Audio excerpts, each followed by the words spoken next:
There's this 1 minute clip that has gone viral, 37 billion views. I'm not going to play it. You gotta take my word for it. I think it's copyrighted. But basically, you got Joe Rogan talking to Elon Musk, and he says how Twitter was an arm of the government. It was basically Pravda. Pravda was the newspaper in the Soviet Union. It meant truth. Truth comes from the government, otherwise it's a threat to their democracy. And what I find interesting is like when Elon Musk says something that I've been saying about for probably the last 8 years on my channel. All the normies are mind blown. It's like, wow, that's not okay. I mean, you look into the comment section and people are bewildered. And I genuinely do not understand how that is possible. I mean, given what happened during the pandemic, given what happened during the election, where they suppressed the Hunter Biden laptop story to the point where you couldn't share it in DMs, due to the Twitter files that came out. Even Tucker Carlson covered it, and yet people are still shocked. It's just so bizarre. Like, Elon Musk, does he need to spoon feed people in order for them to understand the information? But yeah, apparently Twitter was the arm of the government, according to Elon Musk. And I've been saying this on my channel, and the rebuttal was, oh, private company can do whatever it wants. Interesting. I mean, the government found a loophole. So theoretically, the government cannot censor people, especially not in the United States. Like Europe can definitely do it. But in the United States, they cannot. So they subcontract. And that's fine. Like apparently, if you subcontract, that's fine. Like if you tell people to stay home and stay safe, so they can only communicate online, and you censor the online space, that's fine. I mean, Short Fat Otaku says, oh, it's okay because Twitter on some occasions told the government no. The government just asked. It asked nicely. And sometimes it says no. You know, it's kind of like Don Corleone coming to your store and saying, oh, what a nice business you have here. Would be a shame if something were to happen to it. Well, if some business owners say no and nothing happens to them, then it's not really a shakedown, is it? Don Corleone is fine. I don't know. It's just... I don't think that it's only happening on Twitter, obviously. The sad part is that most social medias in the United States are the arm of the government. So you got Facebook. I mean, we saw what happened even with the Rittenhouse story. It's horrible.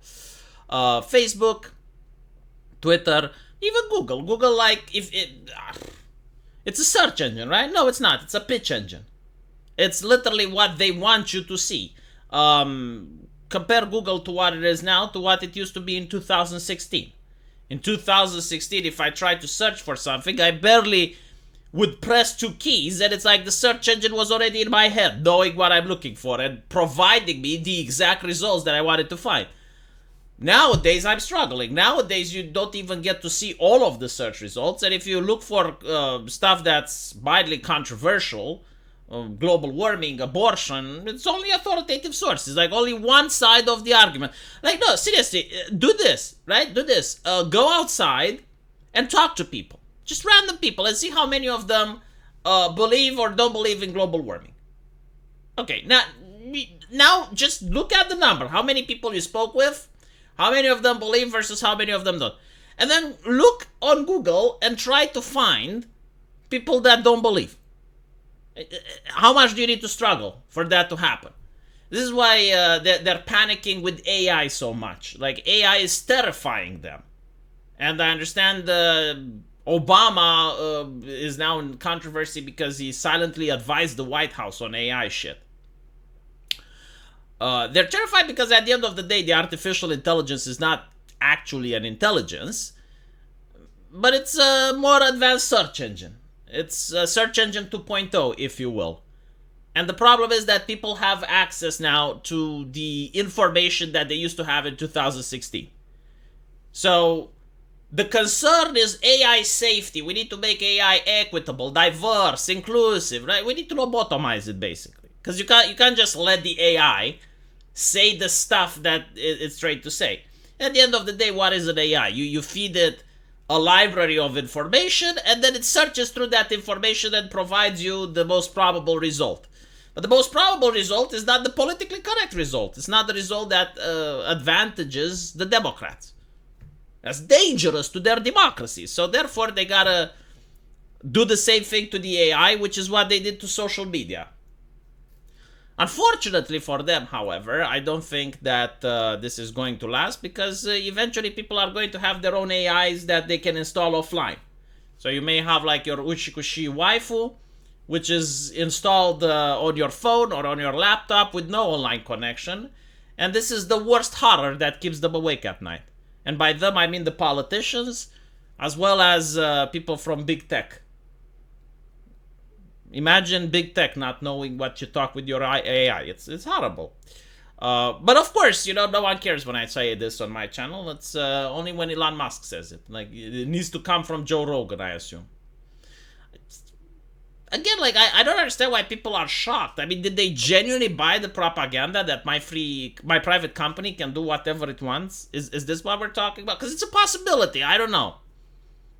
But like, again, like, looking through the comment section and seeing so many people, oh, I didn't know that it was this bad. It's like, really? You didn't? You didn't know that it was this bad?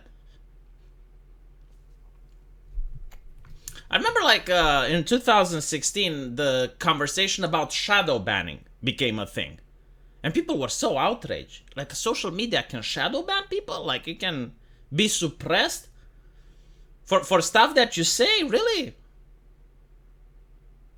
Now, it goes without saying that people are shadow banned. Like, we know that the algorithm is being manipulated. It's no secret. It's just expected. In fact, like, I'm willing to bet if a social media company doesn't shadow ban, people will ask for it. Because that's the thing that I noticed. It's like, censorship is so normalized that people beg for it.